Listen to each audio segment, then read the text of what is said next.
Sebanyak 96 imigran Rohingya kembali berlabuh di Kabupaten Aceh Timur, tepatnya di Gampong Menasah Asan, Kecamatan Madat. Di antaranya terdapat kaum perempuan, laki-laki, hingga anak-anak. Iswandi, Camat Kecamatan Madat mengatakan, dari 96 Rohingya tersebut terdapat 6 di antaranya meninggal dunia, diduga saat berenang dari perairan ke tepi pantai. Mereka masuk sekitar pukul 4 subuh. Menurutnya, ke-6 warga Rohingya yang meninggal dunia ini berjenis kelamin perempuan. Awal ditemukan 2 jenazah di tepi pantai dan 4 lainnya setelah pencarian ditemukan di laut.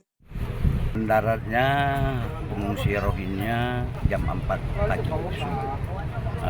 Jumlah orangnya 96 orang. Yang hidup sekarang masih perempuan sama laki-laki. Jumlahnya tunggu sebentar. Kemudian yang meninggal 6 orang.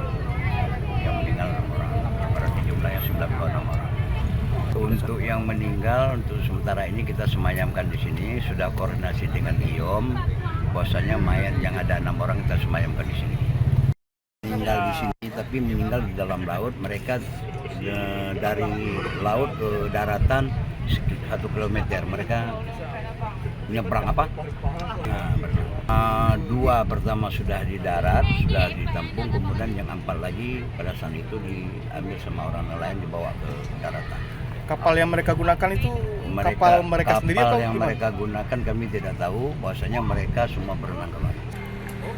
Selain itu, kapal pengangkut imigran Rohingya ini tidak ditemukan di sekitar area. Diduga mereka sengaja diturunkan di Laut Aceh Timur.